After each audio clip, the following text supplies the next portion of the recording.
working. Perfect. And yeah, then we can start.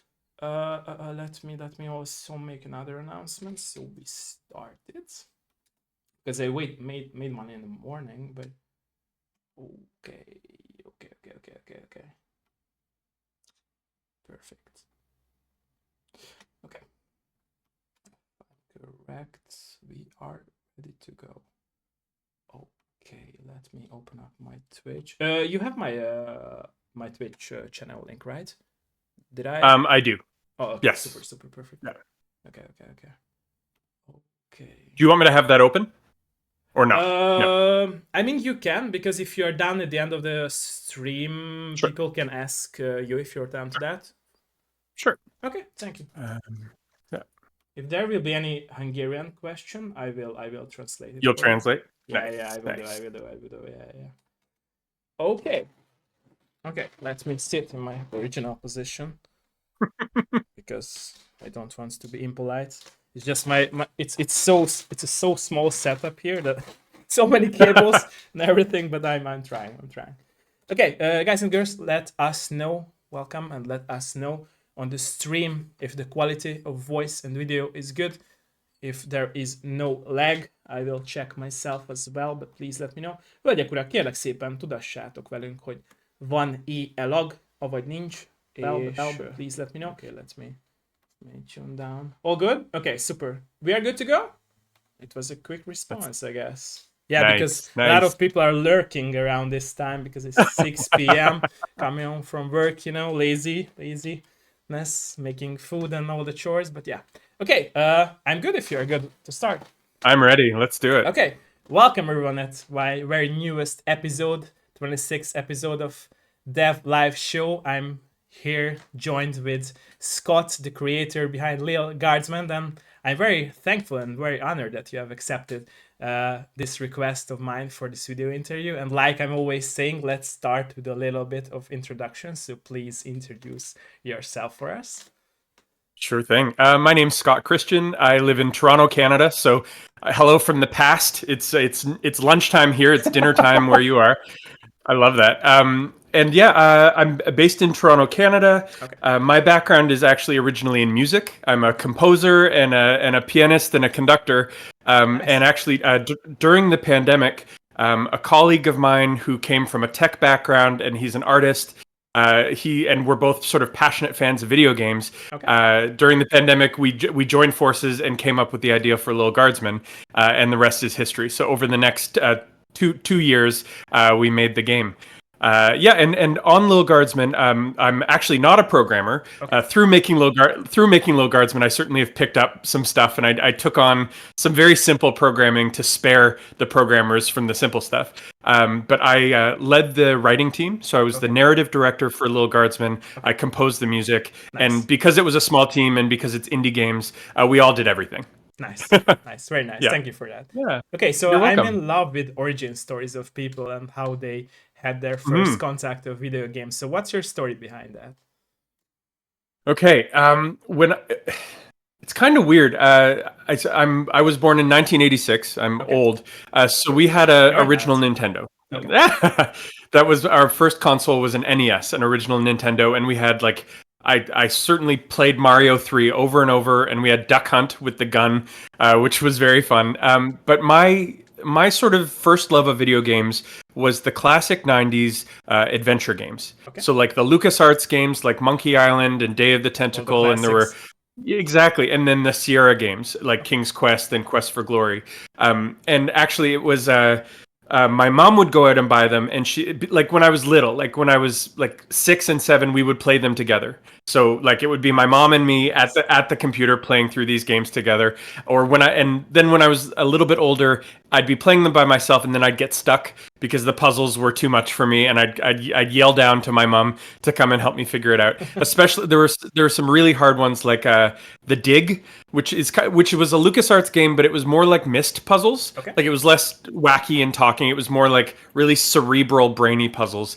And I think that was the first game I ever, in the very old days of the internet, used a walkthrough on. So it was those original adventure games, and then from there, my passion is story. I like any like movies with story, theater with story. Nice, So nice. from there, my second love was RPGs. So like the original Baldur's Gate games, Icewind Dale, Planescape Torment, those Nice, like nice. old isometric RPGs. So I'd say Lil Guardsman sort of is very much inspired by the adventure games, but like the fantasy and sort of RPG tropes and humor in there comes from some of the old RPGs that I loved Okay, as a kid. I see. And Yeah. how it transitions to, so your love with the games, and your family also supported you by loving Yes. games. How it transitioned to you, as you know, you started making games. I I don't know if I have a useful story that anyone could learn anything from. It Okay. was really so it's my second career, like I said. I came from Okay. as a computer as a composer and as a Okay. musician. And it was literally again my the co-founder of Hilltop Studios and my co-creator whose name is Artem Komarov. He sort of came to me and he said like let's do this. Let's figure out how to do this. So we devised the concept together, and we hired a programmer to build the prototype with us. So I wrote it. I did all the I recorded all the voice stuff. I did the music. My colleague Artem on that prototype did all the art himself. He's a beautiful visual artist as well as being sort of a business guy. And we had a programmer. So the three of us made the prototype, and we just sort of yeeted it. We just sent it out to sort of every publisher that we could sort of like obviously we didn't send it to like Square Enix. Yeah. They're not going to talk to Yeah, a developer understandable. that's never made a game before. Yeah. But we sent it to every publisher we could find that we thought that would respond to the humor of the game. Any publisher that sort of had comedy on their roster, and then story games. And we got very, very lucky. So I'd say we again we sent it probably to 100 publishers. And it's sort of a sad story.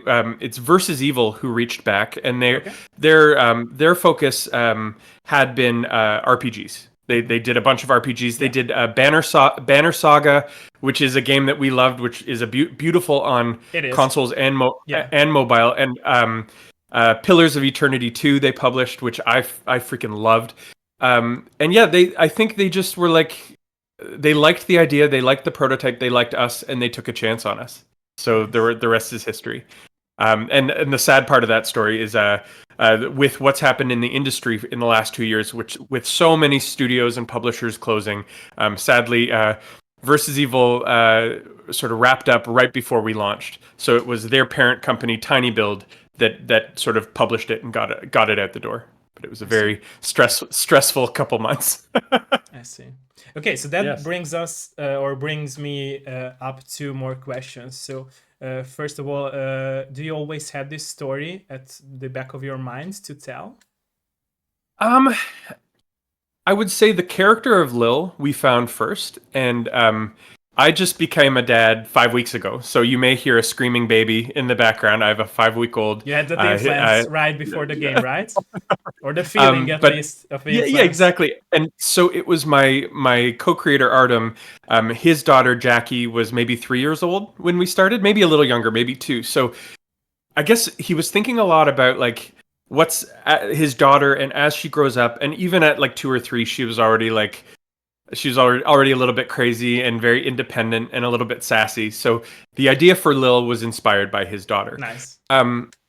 It's a very sort of uncreative story, but the idea of I wouldn't say sort of that. taking I wouldn't say that. no, but the idea of taking inspiration from Papers, Please, and taking the idea of this core puzzle that's in the guard shed.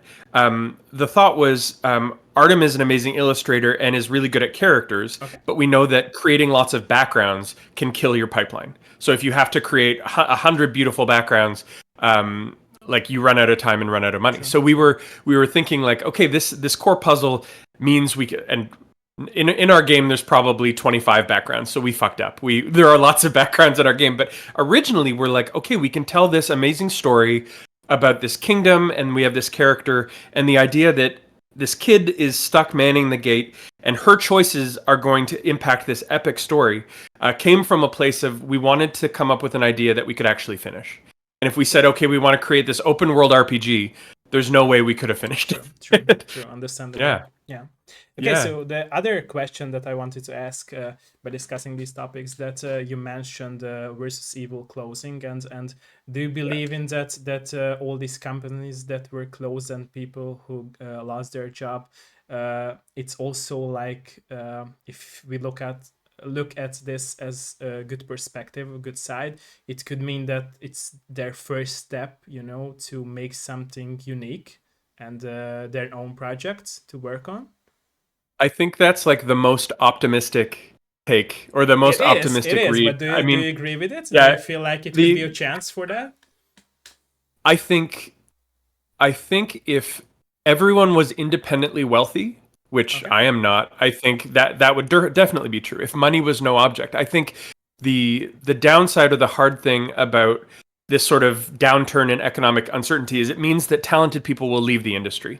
I think people who had jobs and had some security, when they see their jobs just disappear, I think unfortunately that means they'll go to other parts of tech or go to other fields. I think that's the downside. Now, I think certainly the upside is maybe it gives that person a kick in the pants. Maybe they're working for a big developer or working for a publisher or whatever, and they do have that dream game, and maybe this is the kick in the pants to True, go and true, true, pursue true. that dream. So I hope you're right, and I hope I'm wrong. I hope the version where it means I'm people leave trying, I'm gaming. trying.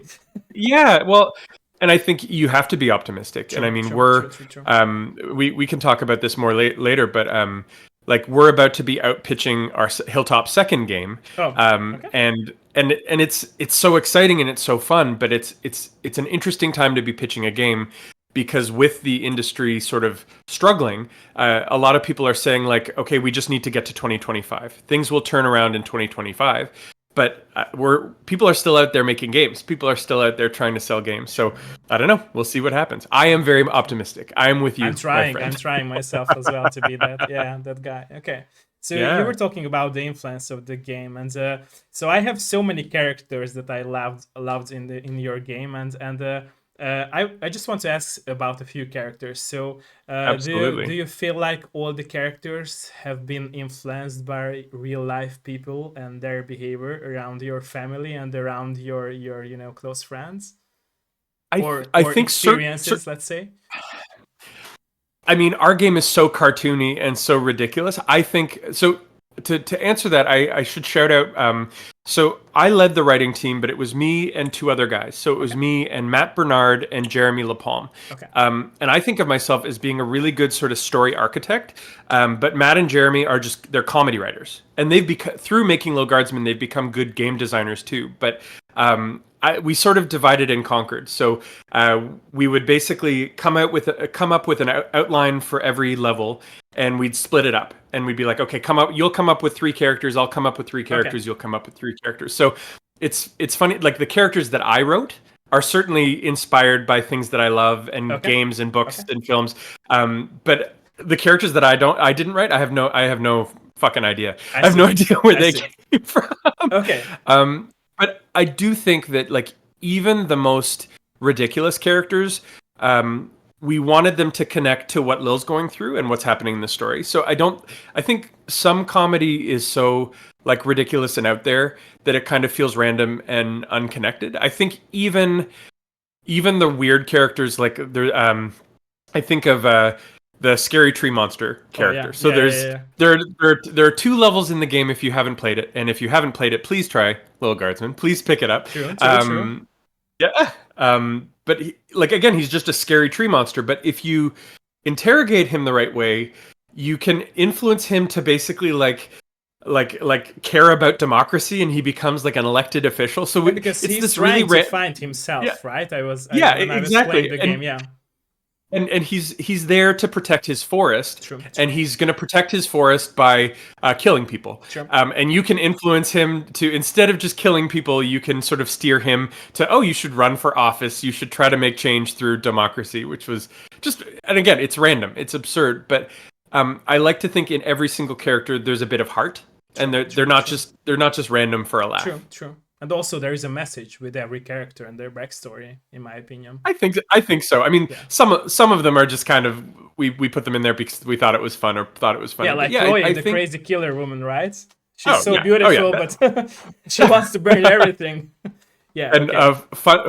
fun fact, it's actually my wife Tringa who is the voice of Chloe, who Oh, okay. sings all the Chloe stuff. Is she Yeah, like so crazy because like like the oh character? no, No. not a well, maybe sometimes, Maybe a but little. it's just like to be married to such a good singer and to be able to be like, okay, honey, come down and record this. Oh, so She that's why couldn't she say became no. a, So, a singer in the game. Okay, okay, I can see that. exactly, Nice, nice, exactly. nice, nice, nice, nice. I see, I see. But The that influences.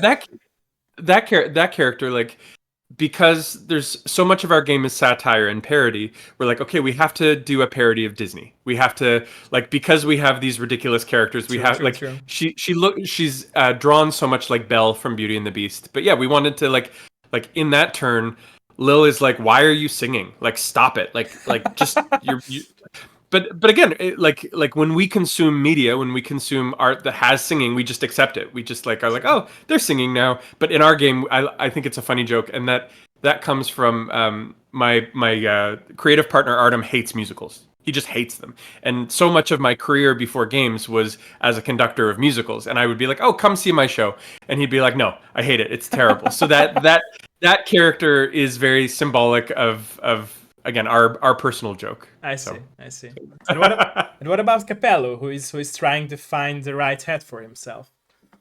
That is a Matt Bernard character, Okay. and I can't believe he made it into the game. I think he is ridiculous, and it became a fun challenge for the artists. If you don't let this character in, he's just gone. There's a lot of characters in this game that if you True. deny them or send them to jail, they're just gone. But if you do let him in, he keeps popping up through the whole game Yeah. wearing different hats, and all there is to that character, and he sort of sounds like Antonio Banderas, but he's Italian. It's very weird. But he's just on this quest for the perfect hat. And it's in the end, he like in the last scene, he's got the most extreme, amazing hat in the game, and it's still not good enough. And we've had people on in Steam reviews and on forums be like, "How do you give him the best hat?" And you don't. He's his destiny is unfulfilled. He's always longing for something better. But it can be it can mean things in a good way, right? That he's not giving up developing Absolutely. himself as a person to be able to reach out his dreams and to find the perfect hat. He's a perfectionist, Absolutely. we And should say. and just like in real life, everything doesn't resolve perfectly. And in True, our true. game, like there's a at the end of the game, um basically if you win the war, that's sort of the better ending. But if you don't win the war, it's still a good ending. Like everything, True. it goes in different directions, which I think is fun. I think Yeah. it's interesting. Yeah, it is. Okay, and when I played through your game, I realized something which might be just my opinion, but I felt like your game has a common like thing in which like most of the characters, most of the adult characters, are have this obsession, which is not only can mean that they are having this bad obsession about something that is evil, but they have great obsessions or good obsessions, like the Cyclops, who is trying to protect her kids. And I feel like Lil is the only person or only character in the game who is trying to find fun between this chaotic adulthood, adults. And I felt like it was very heartwarming for me to see that Lil is trying to solve everyone's problem, we could say, and to help Yeah. them find themselves. I re- Am I I really I correct with that? really um I mean I really like that read. I really like that Okay. interpretation. I don't know. And again, we spent 2 years making the game, and we talked endlessly about it. We may have been like, okay, we're gonna do it that way, but I don't think so. I think you just came up with a really smart analysis of our game. I mean, I certainly, when we were drawing these or creating these Okay. characters, they all have a need, they all have a want.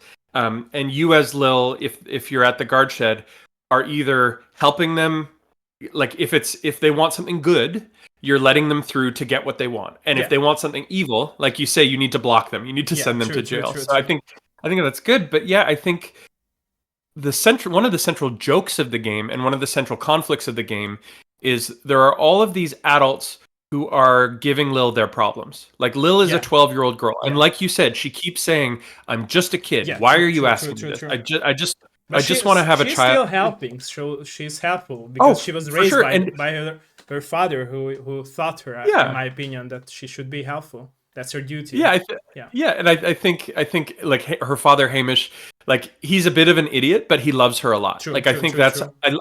I love that relationship that Yeah. he's not perfect and he messes up, but like it's so clear that he loves Lil and True. he's trying to do his best. But yeah, I like that interpretation and that like Lil obviously is forced to do these things, or you as the player do these things, but what is she fighting for? She's fighting to get through it. She's fighting to be successful at these tasks in order to get out of doing, like, she doesn't want to do it anymore. She just wants to play with her friends. She just wants to have a childhood. So yeah, True. I think True. that's cool. I Yeah, think and that's it's not cool. intentional of her to help these people, but she still manages to do it. If you are, She for example, yeah, as a she has no choice. player, do that. Yeah, yeah, Yeah. yeah. And Um, it was, like I said, it sorry, go was, ahead. yeah. Sorry, go for that. I can't remember. It's gone. Go ahead. Oh, okay. So, like I said, I felt like, so to see that these adults had these obsessions, not only just in a bad way, but in a good way. Like they like we as adults have all these obsessions, collecting toys, or like a salesman, trying to sell Oh, yeah. his things. And it was very nice to see that, because it's like a reflection to our real world and problems. And Well, as and kids, we are just trying to have fun and live oh, in for the sure. moments. Yeah. For sure, and like we were talking about before we started the stream, the idea that like that we need to hold on to our inner child, True. and True. that True. like life is hard, life is complicated, like there's so much ugliness in the world. So like yeah, if we can find those moments of play and fun and joy, like I think that goes a long way. And it's funny when we started the game, the we got a question like, oh, is this a kids game? And like I was thinking the games that I played when I was like 8, 9, 10, 11, 12 were not games for kids. Like True. they were True. like those like the Monkey Island games, which are very cartoonish and funny, You will but not for understand kids. them later if you play them. Yeah. 100%. And just in Little Guardsman, there's some really sort of naughty jokes that if a kid was playing, they just wouldn't get it. It would just go over their head, and it's no big deal. But yeah, we really wanted to create a piece of art or a piece of entertainment that really connected to people's inner child and was really for people that want to play games to have fun. And again, Call of Duty is fun. Killing like violent games, there's a different type of satisfaction and fun Yeah. in that. Exactly. But yeah, this is just a different type of game. Nice. Nice. Okay. Yeah. So, which characters were your favorite ones to design? I really love the advisors. We had so much fun with the advisors, who are Councilwoman Ash, who's like she's like the political, like the sort of devious politician. Lieutenant Stryker, who's like the captain of the guard, and our artist made her look just like Brienne of Tarth from Game of Thrones, so she's very from Game of Thrones. And then Jester Malcolm, who's sort of chaos. And we thought of those characters in an RPG when you're like choosing your alignment, like you've got like lawful good, neutral good, that they represent neutral. So if Malcolm is like chaotic neutral, Stryker, who's military, is like true neutral, and then Ash is maybe lawful neutral, though that's debatable. But we had a lot of fun with them, and like they're the ones who are giving little orders, and they're the ones that you can really fuck with. Like they're the ones that you can choose to disobey, and I think that's a lot of the fun in our game. Is at the beginning of every level, you're given a list of sort of it's called the Royal Writ. And on the writ are like, okay, here's the rules for the day, and here are the clues on how to get the right answer. But there are lots of little moments where, okay, Ash, Councilwoman Ash is super racist against goblins and against non-humans. So like you as a player can be like, okay, I'll do what the writ says, and I'll get a little bit more money, and I'll get a better score, or I can not be an asshole, and I can choose to follow my heart. Disagree. Yeah. And yeah, exactly. And then we as game designers reward the player in other ways. So there's a character, I think in level 4, and it's 2 goblins dressed up as a wizard. And again, the writ said, the writ says don't let goblins in, and you'll get extra money if you don't. So that's a correct answer. But if you unmask them, if you reveal that they're goblins, they tell you why they're there, and you can choose to admit them. And then if you do that, you get a location. Like you get a location, you see a sequence you don't see otherwise. So we play a lot with, and I don't think our game is like a messagey game. Like I don't think our game is terribly political, but I think it plays with like, do you follow the rules? And you as a role playing as Lil, are you nice to everybody? Do you follow the rules, or are you a little bit more of a shit disturber? Are you a little bit more edgy? Are you? And I don't know. I think it's fun. I think it's fun. Yeah, it's like it has its messages, but like in a fun way, I would say. Yeah. Oh And yeah. like Yeah. Yeah. not in a strict way, like do this, do that, No. but yeah. Like you would No. you would have an advice for a kid, right? So what is good and what is wrong, in my opinion. Oh, exactly. And hopefully, no matter what you choose, like like hopefully the text that pays off or what happens is always funny. So no matter what you choose, it's not like you're getting a bad experience of the game. True, Hopefully, true, it's good no true, matter true, what. true, true. Yeah. Like we have our life, right? Even if Oh, we do exactly. something bad, Exactly. it might turn out good. So we never know. Okay. Oh, exactly. And um, in our game, there's a rewind mechanic, which allows you to sort of go back and see what else is there or make different choices. But I also like the version of this game where you never go back, where you're like, okay, I'm gonna just accept my choices and see what happens. I Would you think both like are to valid ways to play. would you like to have a rewind option in your life too? Oh my God, I'd like to have a rewind option in this call. I'm sure I've said something that I'd like to be able to take back already. Okay. Okay, No, nice. but yeah, I mean, I think that's part of the fantasy of video games Okay. is that you get to save your game and go back. You get to like if you die, you can go back, unlike True, in true, real true. life. I don't know. I think that's a one of the fantasy elements of video games that I love. Okay. What was the Yeah. hardest part of designing the game? What can you think of? Um, I'd say the hardest part.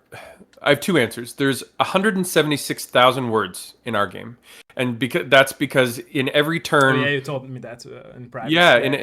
in every turn you have three action points, so you can only do three things. But we had to write content for if you just interrogate them three times, if you use the tools, if you call the advisors. So I'd say probably when we got to 70% done, it was just like getting to the finish line and getting it all written because there's so much text. But that was the hard part, but it was also the fun part. Okay. Um, I also think, and if there are any game devs watching right now, we really led with story. We led with the world and the story, and we led with sort of, and then we figured out the mechanics from there. We let the story sort of dictate what the mechanics were. I think, and with this new game that we're developing, we're really trying to make sure that we're cooking the mechanics at the same time as the story because, like.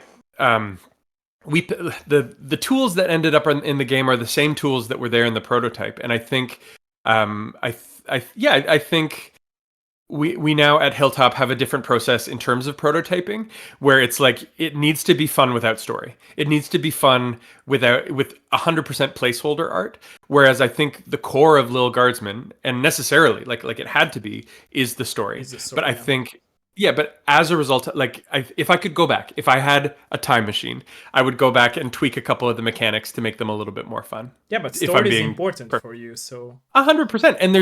And there's games that I'd say are like 95% story and 5% mechanics. Like true, I true. think of a game like Firewatch, which is just or visual Story, novels. yeah. Like I'm proud that Little Guardsman is not a visual novel. Like it is a mechanical game and there is like mechanical satisfaction. But yeah, I'd say the hard thing, and we're proud that we made Little Guardsman in 18 months. Like we set our timeline and we stuck to our timeline.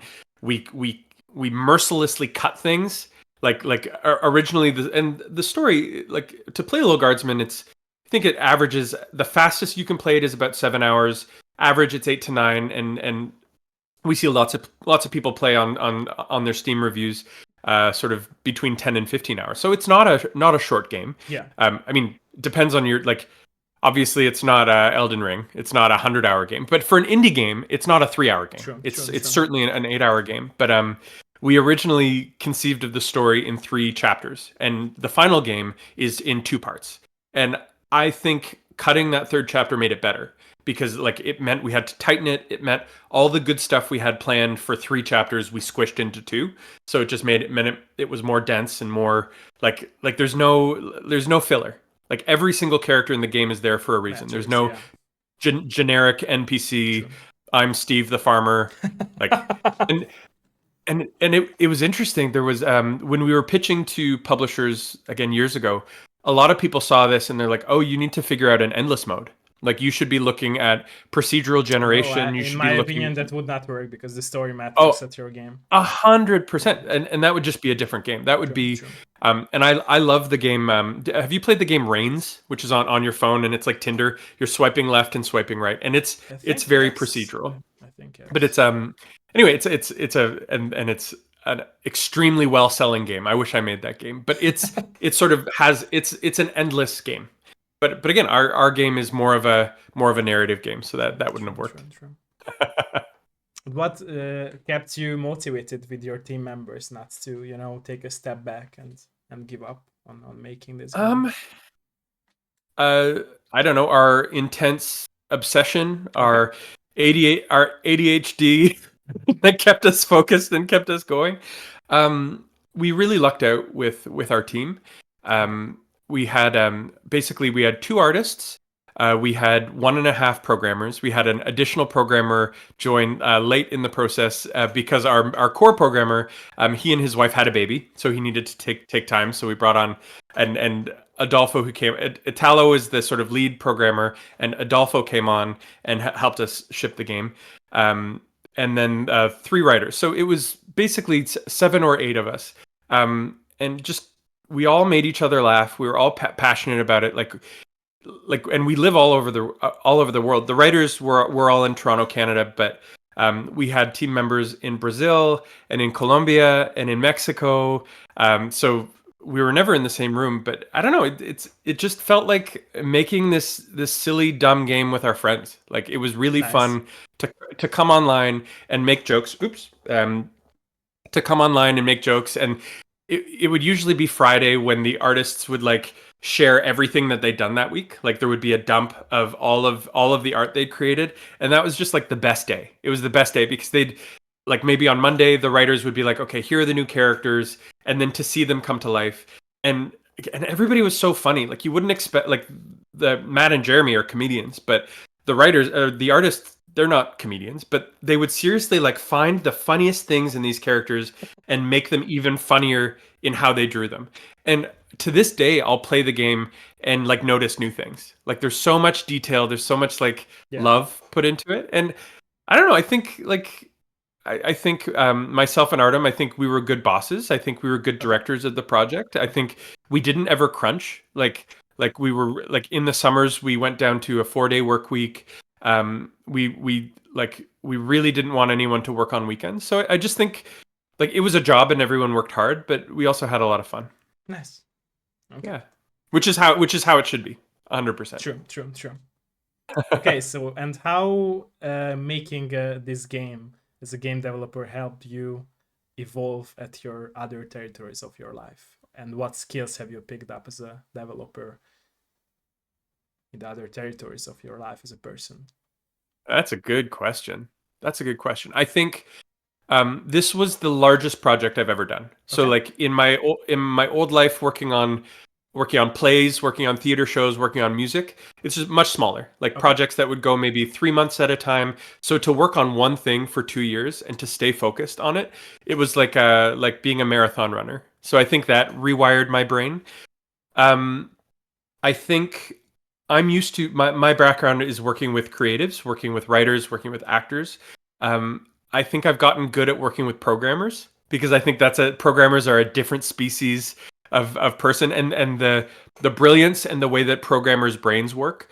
Like I learned so much from our programmers in terms of how to organize thoughts and to structure a project. So I think that's something that sort of changed the way my brain works. But I don't know. Mostly it's like as we were making Low Guardsman, we like every month we are like, oh, just having new ideas for a different game. That's a hard thing. It's when you're making a game to not start wanting to work on the next game. Not be like, oh, I'm gonna put this aside. I want to But you build can that. take So notes, right? 100%. And I think there's a quote that my creative partner Artem used, which is art isn't finished, it's abandoned.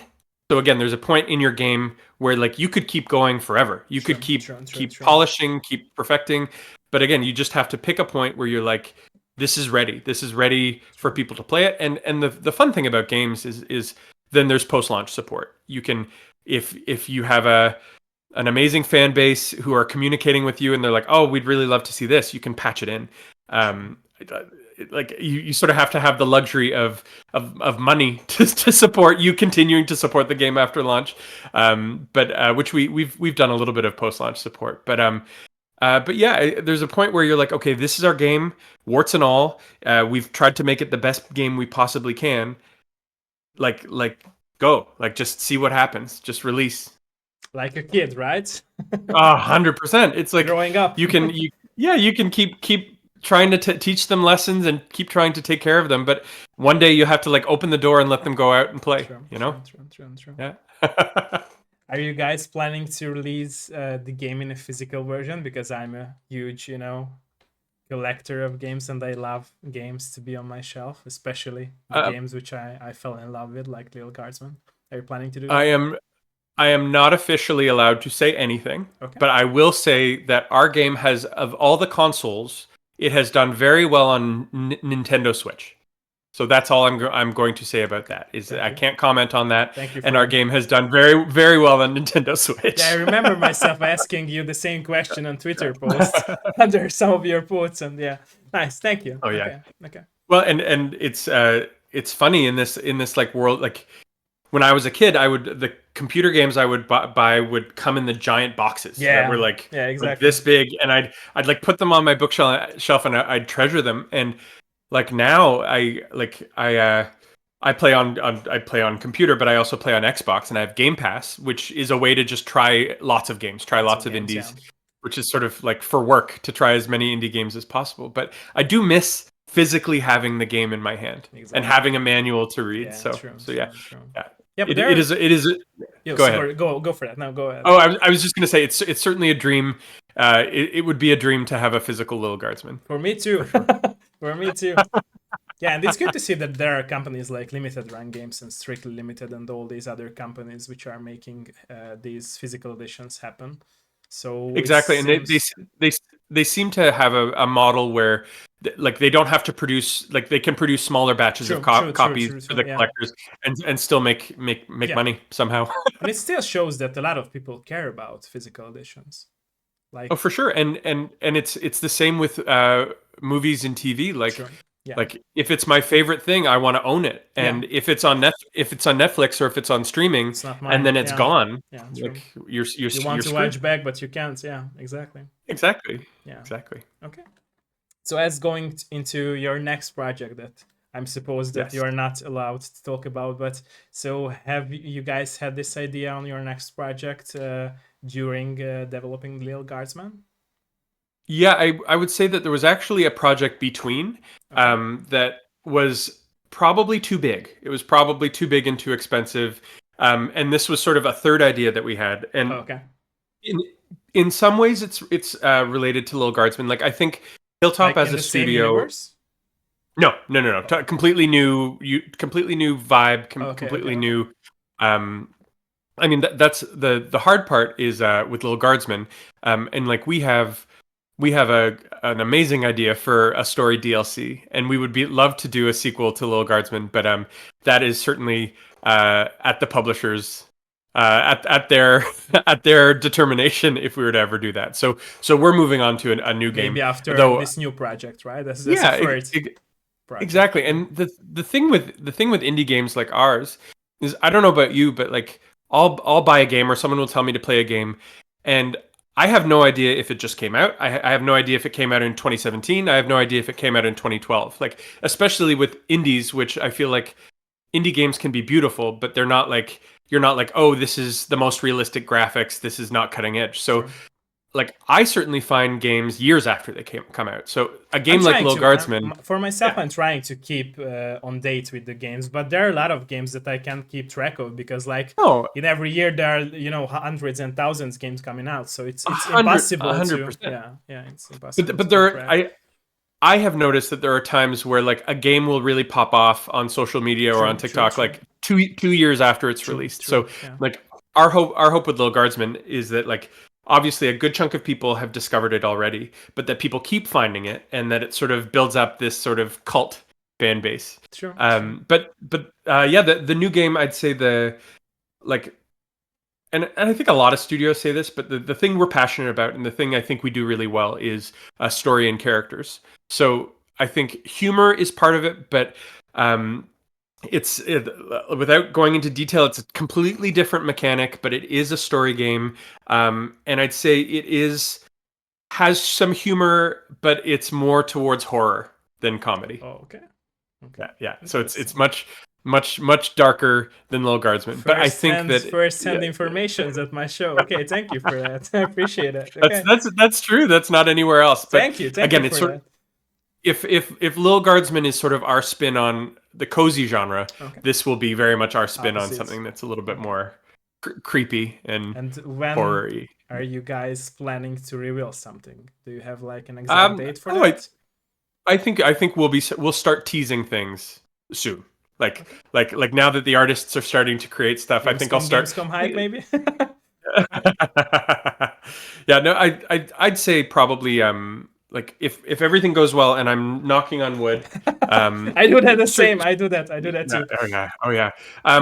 Like our dream is to sort of go into production in the next couple months, so it would be early next year that stuff would start coming out for it. Nice. Cannot wait for that. Yeah. Okay. Yeah, thanks, man. And thank you for supporting us. Thank you for supporting developers, and thank you for being curious about this stuff. It's so funny with game dev. Like there's a lot online, but also I feel like everybody tries to keep their studios, like their process, secret, which I think is very like unhelpful. Like whenever like any developers that I've met in person are so generous, and they're like, oh, everybody's trying to help each other out. And I think that's a cool thing about indies is we're all making different shit. We're not really in competition with each other. Like my game and my game and your game are not going to be similar, or even if they are, it's fine. And we can still love each other's game. Oh, 100%. So I think things like what you facilitate, which is like, okay, let's talk about process. Let's talk about, it's just so inspiring and it's so helpful. Thank you. And I think of myself when I was starting, or I think of if I was 17 years old wanting to get into games, a channel like this, just to hear like, oh, like everybody's different and everybody approaches it from a different direction. And like if you can be a programmer first with an idea, you can be a writer like me first with an idea, and like I think it's just find good partners, find collaborators if you can. I mean, if you can do it all yourself, that's amazing. If you can make Manor Lords by yourself and make $1 billion, it's rare. Oh yeah, no, I think something we were very honest about our strengths and honest about the things that weren't our strengths, and we found other people, and the people we brought on, we weren't like, I'm your boss, you have to do what I say. We're like, oh, we're on this team together. Like, what do you think? Like you take control of your area of expertise, and we will listen to you. Sure. And well, it was so cool. Like our background artist would have ideas about story, or our programmer would have like, oh, I think you should try that with the art. So I think we had a really good fits together, right? Yeah. Oh, for sure. And members. Nobody was pissed off. Nobody was like, how dare you tell me how to do my art? Like, what do you know, code monkey? Like, I don't know. It was just fun, and I really I miss that team, and I'm really excited to get back into production on this next game, because it's just fun. It's just like you're like working and chipping away with your friends on like the coolest going back to our project. childhood, right? 100%. It's going out for recess. It's like playing on the playground together. True. Yeah. Do you believe in perfect synergy, by the way, between team members? No, absolutely not. Okay. I think there's always like because I think and our team was very aligned and there was very little conflict. But like if you and I were working on something, I would tell myself one story about how it's going, and you would tell yourself a story about how it's going, and hopefully those stories are similar, but they would never be the same. True, like you always have to be communicating, and you have to be comfortable being uncomfortable. You have to be comfortable not getting your way, which that was a learning. I'm a bit of a control freak. So like there was a moment early on when our art team started, and my colleague Artem we had a sketch of Lil's bedroom, and the art team created a version of Lil's bedroom that was so different. and that's the version that's in the game. And I think we both reacted to it, and we're like, oh, like they didn't get it. This is so different. That this isn't what we wanted. But then we took a step back and we said, oh no, but this is way better.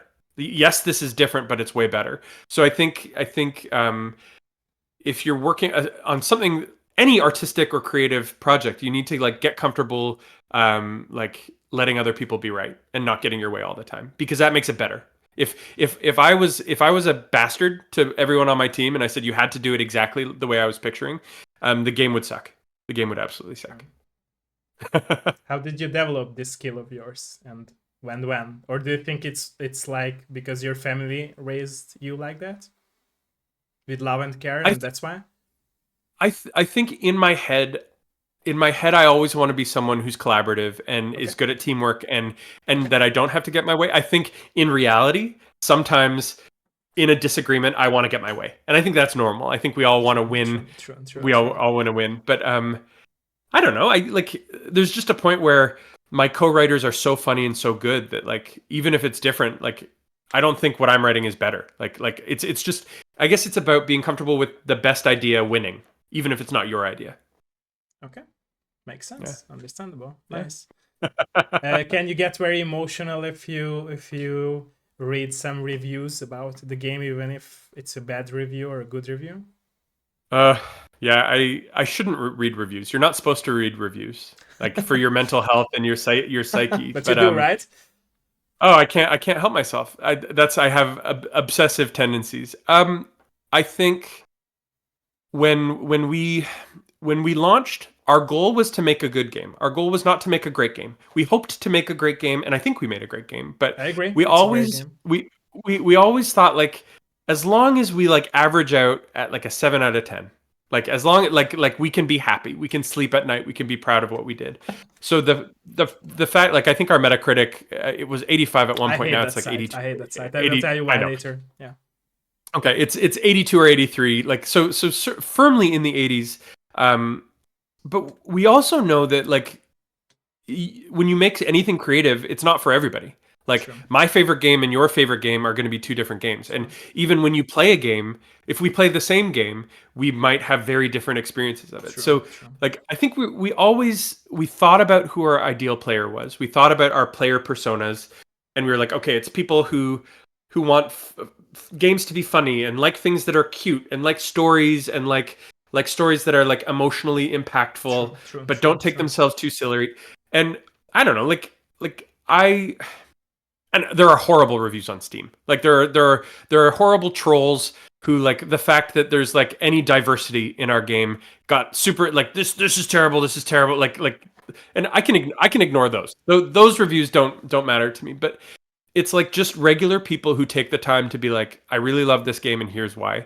That means way more to me than like a critic's review. I But I mean, always. yeah, Yeah. I think I would probably have cried if the reviews were really bad. Our bad reviews were like 65%. If a reviewer really didn't like our game, it was still like a I 65% because see. it's not a bad game. Like the Yeah. game works, the game does what it's supposed to do. Yeah. Yeah. But Yeah. then it's when a reviewer is like, "Oh, this is so my jam," and then we get a 9 out of 10 or a 95 or whatever. So I don't know. It balances out. I'd say if you have the willpower not to read reviews, don't read Yeah. reviews. Agree Have with someone that. else read them for you. Yeah. And I don't believe in scores. I feel like I always say this. I have a very like we should say weird and very fresh perspective for like being a journalist or reviewing games or writing these reviews. I feel like games and forms of art should be like considered being reviewed like poems, like students Sure, sure, review poems. So they are not like making score for poems. They are trying to, find their stories, understanding the poems. And I think that story-oriented games should be reviewed like this because we have sure. all feelings, emotional, thoughts about a game like yours. And I think by the end of the day, that's what matters, not the score, because the score is like for more like lazy people who are not down to read. And also, like I'm always saying this example of like the Gollum game, which was Yeah. considered by IGN by the worst game of all time or worst game Yeah. of 10 Yeah. years, and it was so bad to read that, because when I played through the game, I realized a lot of people haven't even played through the game. Yeah. That Oh game yeah. has like 30 hours of story, and it connected very nice with a very nice touch to the Lord of the Rings lore. And it has like it showed that Gollum can be also like understandable as a main protagonist of the whole franchise, or the whole Lord of the Rings story, because he helped Frodo, carry the ring, and nobody like cared about it. Like he was just, some weird shit in the story, and Well, that's not true. That's and not true, because like they showed it that it's not true with the game, but nobody, yeah. or almost nobody, took notice, and I did, and Yeah. I would love to, hear about the thoughts of the developers, not Oh, yeah. reacting and, feeling ashamed by, getting negative reviews. And I feel like now journalists and people are too judgy, and I always say this, that people, like you also mentioned it before, that people are judgy with games, because they are putting their life issues on the table whenever they play games, and they do not understand games, like they do not understand stories. And it's not just it's not for them, but they are criticizing which games are not for them. Okay, let's say it's not Yes. for me, but you shouldn't be, like you said, a troll or a bad person saying Yeah. that game sucks. And yeah, I mean, I think that's a whole separate conversation, and it's really hard. Um, I just say there's so many games to choose from. There's so many True, true, options out there. true, There's so true. like Why to you hate can if there just are so many games to play, right? 100% True, or to why is it so triggering? Why is it so true, easy true, to true. feel so passionately If they when do it's not care you can why they also are so emotional about it, right? In a oh bad way. a hundred Yeah, percent a hundred exactly. percent. I guess sorry I'm really interested in that perspective about scores and reviews.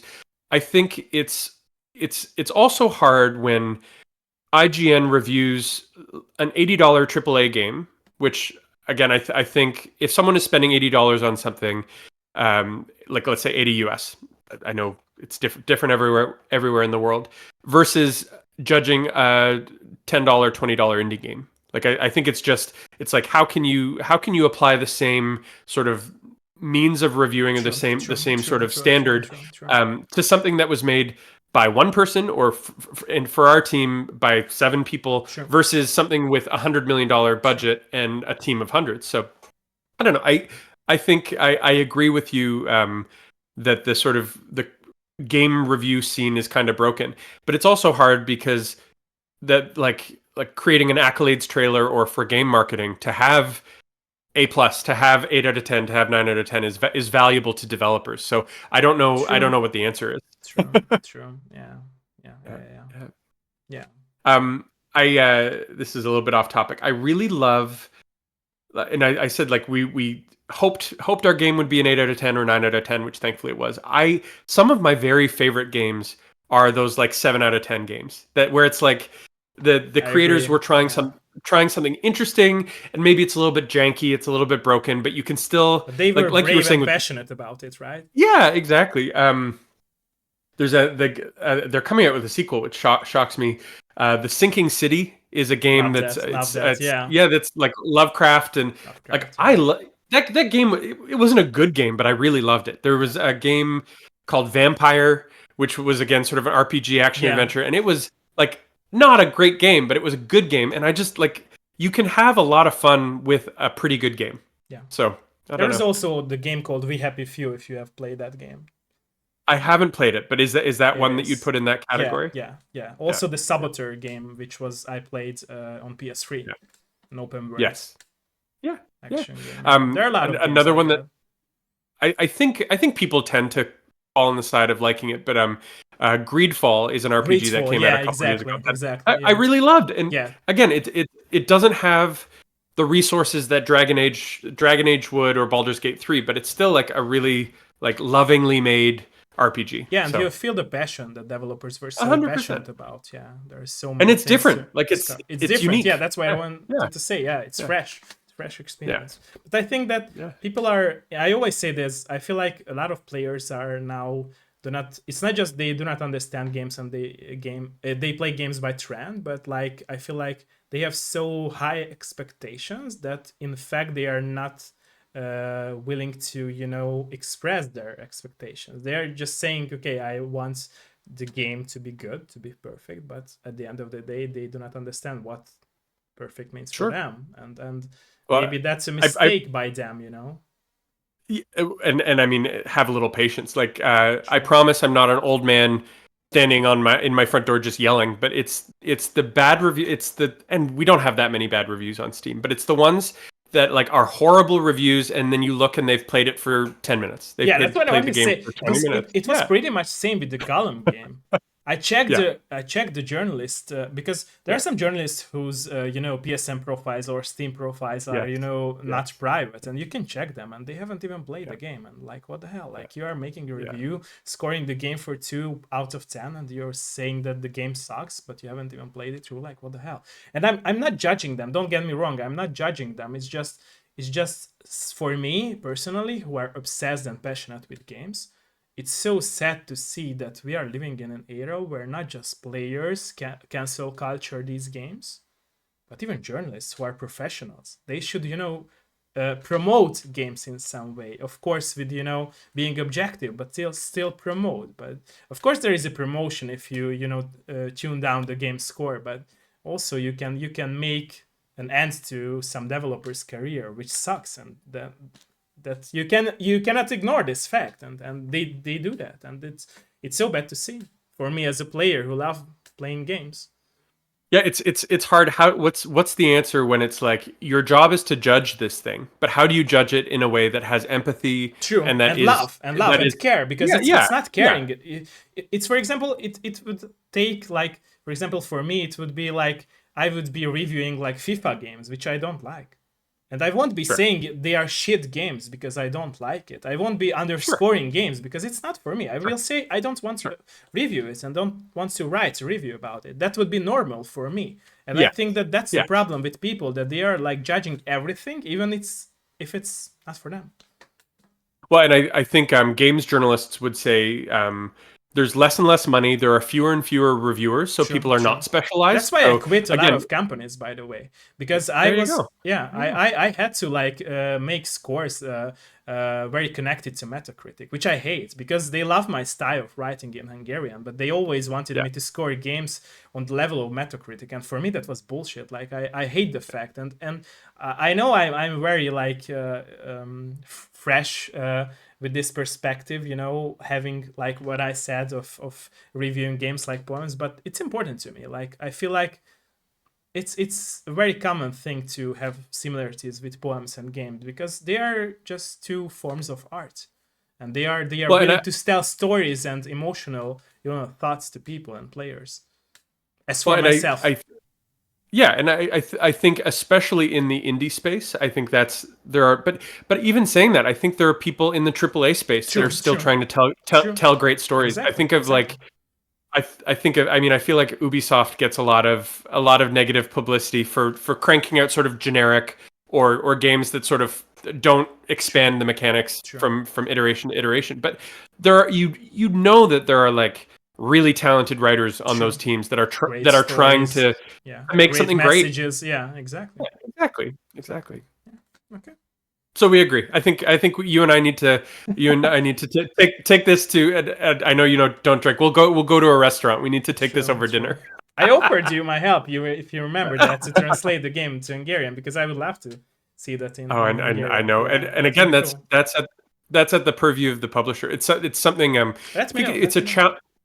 it's a challenge because it's a challenge because of the huge word count. I think for us to engage like game scribes or something, because it's 176,000 words, it's just so expensive to add languages. But I mean, that's a dream we have for the game. I'd Right love now, to the see game that. is in English, German. There's a huge German audience for adventure games, which is cool.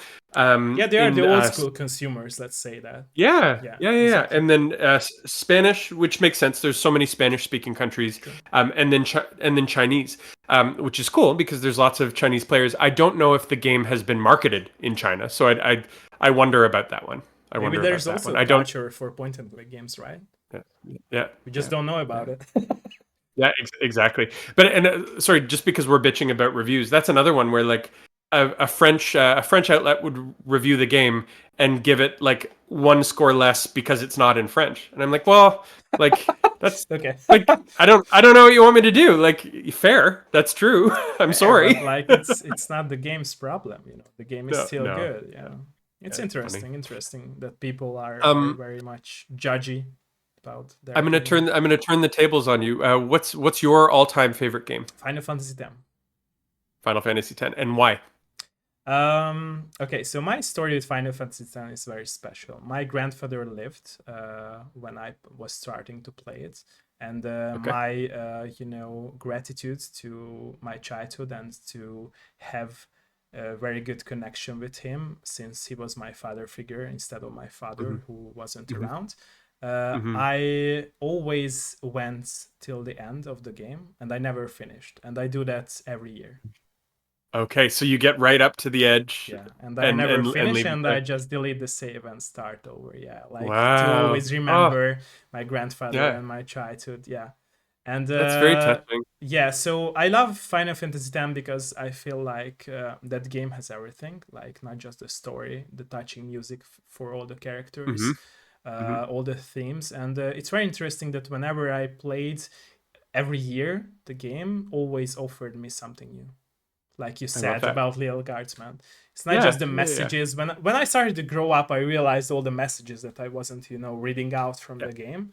When yeah, I was a kid, I always was shocked about, the aeons, the monsters that you could yeah, capture and help fight alongside Yuna and other members like Tidus. yeah. And I also felt like when I grew up, I understand that the game was intentionally for me because my father never was around since the age of 7, and Sure. since my grandfather has passed away, I felt like for me having a father figure would be very important, and Hmm. it tied up to the story with Final Fantasy X Yeah, being Tidus without his father, yeah. and yeah, And then with, I mean, spoiler alert for a 20-year-old game or however old it is, and then like it not being the father's fault that Jecht is the yeah, monster. Jack Anyways, is the fire. Yeah, yeah, and it's very yeah, and it's very interesting to see that I understand, at least at my understanding, Jack and Sin, they weren't bad, humans or bad monsters in any way. It's just like it was intentional to have bads in life and the yeah. cycle of death and loss of somebody, and that's Oh why. yeah, well, and the themes of that game with Yuna being a sender or whatever it's called, Yeah, like the it's sender. Yeah, all about grief, all true, about true, loss. true. So yeah, I mean that I think that makes sense why that would autobiographically be a core game for you or important Yeah. game for you. Um, what is your second favorite Final Fantasy game after Second 10? favorite. Okay, interesting question. Okay, there are a lot of ones, but okay. I would say I don't know. It's a hard question. I never thought about that. I don't There's some know. great ones. I have a soft spot again because I played it at I played 7 when I was a kid, but I really loved 8. I thought 8 was really cool when I Yeah. was a kid, and I also love 12. I feel like people sleep on Final Fantasy 12, but True, true, true, true, it's a great true. one. Yeah, It's a it great one. is. It is. Yeah. I don't know. I cannot choose. I cannot choose to be honest, because all of the stories were great and had some very important things to say, and it's very And interesting. they're also different. Like Yeah, they true, could be set. They're barely a true. series. Like they're all Yeah, so they're different. You set know? in all of the same universe, but they Yeah, like you said, they are yeah, different with their stories. Yeah, yeah. it's very Oh interesting to yeah. say that. Yeah, as for other games, I loved Telltale: The Walking Dead season 1. I love that game. Hmm. Yeah, Also, The Last of Us series. Also, Uncharted 2. I yeah. love that game. I also love the multiplayer part because the multiplayer part of Uncharted 2 was my very first multiplayer on consoles as a kid, and I had a great Okay. Hungarian community. Back then, I always say this joke that back then everyone got bullied if he or she was a gamer. It wasn't a trend, and I miss those times. Nowadays it's like a trend, and everyone is a gamer. But most of them are not having the knowledge about games, which sucks because Oh yeah. you cannot have a long conversation about games with a lot of people, and Oh it yeah. feels like empty, in a It's way. it's it's definitely it's definitely nice, and I'm excited to join your Discord group. Thank you. When you find a nice community of gaming people online that's not a toxic cesspool. Yeah, I was always trying and aiming for that, Yeah. since I feel Oh yeah. like, and that's why I wanted to do the interview with you so bad, because I feel like we share a common thing in which, like, we were raised by good parents and in loving parentalhood, and I feel like it's very important for the people that they would have to have loving parents, and that's how they can give love and grow up as a loving person and positive person, But even in the hardest times. I feel like I yeah. managed to secure my inner child by having my mother, grandmother, and my grandfather Mhm. raising me with love and with care, Yeah. and it's a very important topic for me to talk about childhood, and that's why I appreciated you Yeah. talking about it. Well, and on the other hand, and I think this was something we were interested in exploring, is um, Hamish is loving to Lil, and their relationship is beautiful. But Hamish makes mistakes. Like True, he's also true, not true, he's not a perfect true, father. So true. I think, like you were saying, to go back to your brilliant analysis of the game, that these are all the adults in the game have an obsession or a passion about Sure. something, But they are not bad at and the it end of the day. no, no, but Sure. like maybe it leads them off the path, or they think they know what they want, but there are unforeseen consequences. Like I think we wanted our game is so unrealistic. Our game is such a cartoon and it's so silly, but we wanted the relationships to be realistic. And True. like the relationship between Lil and Hamish, the relationship between her and Princess Desdemona, which Yeah. is like a big sister role. Yeah, like I think that's at the heart of our game. And speaking of the Telltale game, like, is that a game about zombies or is that a game about community? And I think it's both. Like, and I True. think True. great games can like get you with like, or The Last of Us, like Yeah. stealth action that's brilliant, but again, the really The story. powerful Yeah. story and It's messages. always the story. It's always the story. Yeah. And I care about story. I'm a writer myself as well, and I love Yeah. writing stories. And I Yeah. feel like Yeah. the best stories are written by people who had, maybe the worst times of their life, but still they're Yes. stories from which Yes. we can learn because we might relate to their stories. Yeah. Oh, yeah. I loved the ending of Telltale Games season one, the Walking Dead game. I cried Yeah. like for an hour. I remember that. I can be very emotional and the crying person if it comes to Yeah. games or movies. And Oh, yeah. I remember in myself, I felt so empty. It's spoiler time, of course, and Lee Yeah. dies, Yeah. but hopefully everyone played the game. And yeah, I was so sad. I felt so much connected, Clementine losing Lee, and I Yep. remembered losing my grandfather and what it felt for me. And I think Yeah. that's the beauty of like, there is a quote, beauty in pain. That's the beauty of these painful stories, that we can relate to these stories totally. Even if I Well, think even if we did not have these moments in our life, which is of course a happy life, we should say, yes. not Sure. losing anyone Sure. who is important, but we can relate to that. Sure. Um, it's been interesting with Lil Guardsman has been very embraced and celebrated by the cozy game community, which is I like before Lil Guard. I've played a lot now, but I'm not a cozy gamer. I didn't start as a cozy gamer, and I feel like it is a genre where people don't like, or a lot of cozy gamers don't want conflict. They want it to be very sort of serene and beautiful and very chill. And I think that's valid. Like if you have a stressful life and you want to play Sure. a farming sim that's not mindless, but that's just like lovely and pleasant. So it's funny that there have been cozy game people who freaking love Low Guardsman. Like Low Guardsman is like, it's not stressful to play. There's no timed elements. It's cartoony. It's not violent. There's like, it describes violent things, but there's no like killing. You're not killing anyone as Lil. but it's funny because there are also cozy gamers who have said like, oh no, Lil Guardsman isn't a cozy game. There's a war in it, and there's like you can get a game over. Lil can die. When you get a game over, it takes you back like 30 seconds. It's not a very punishing game over. But yeah, it's funny in this moment where I feel like there are so many niches and so many genres and so many like fandoms who are passionate about like cozy games, about different genres, and sort of like we were talking about with sort of trolls. Um, if you're really protective about the thing that you love, you can get passionate and heated, and sometimes it's a little extreme, a little ridiculous.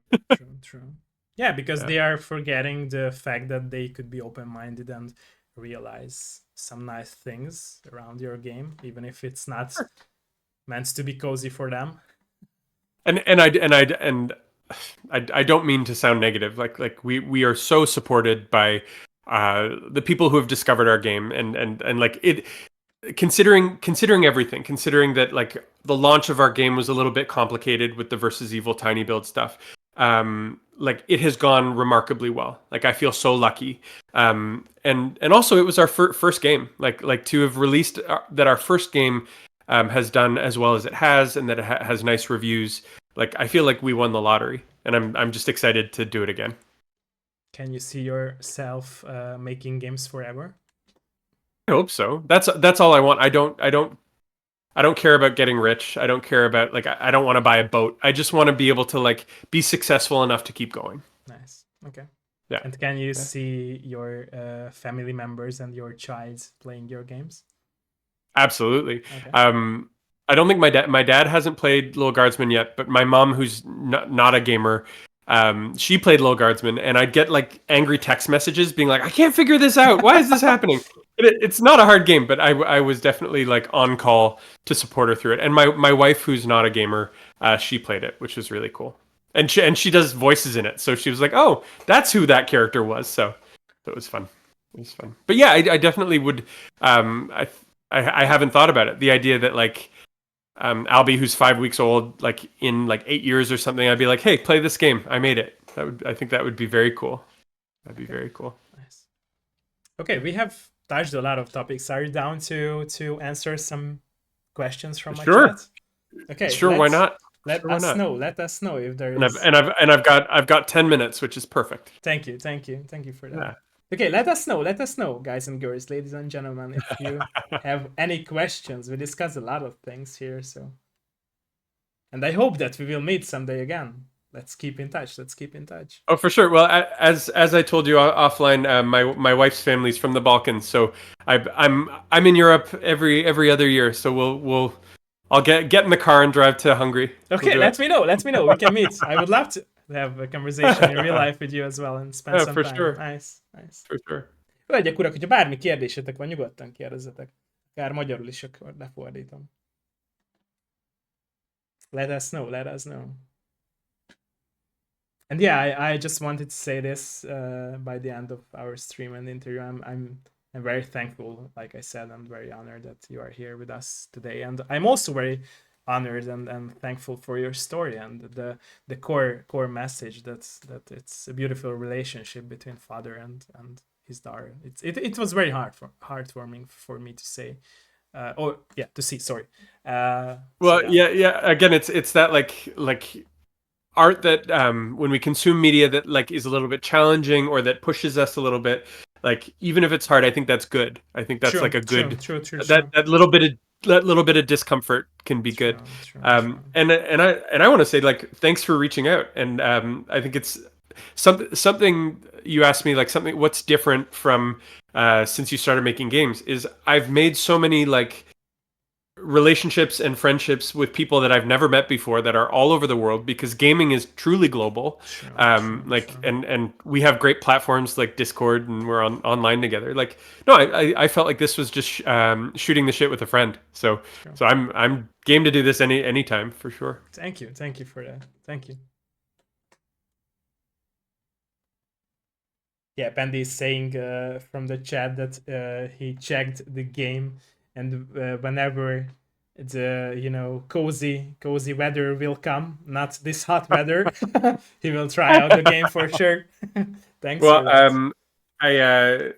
this is not announced yet, but will be part of an event in August. So the game will go on sale again in August. So that'll Okay. be a good chance to get it. Augusztusban, Though, augusztusban though I lehet mean számítani.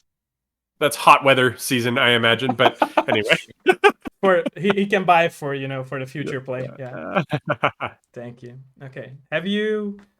Do you have any topics that we haven't discussed, or you can think of no, to I mention? think that's a good place to. I think that's a good place to wrap it. But I'm glad to be in your community, and yeah, I'll say hi there. So if anybody wants to DM me or ask me any questions, Thank you. I'll be Thank you. online. Thank you. Perfect. Thank you All so right. much.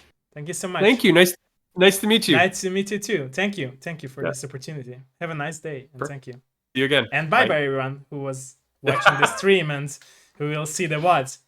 Okay, I will check out Little Guardsman. True, Get it and on. buy It's it. on all. All Yeah, it's on consoles, all the PC. and Steam and GOG. True.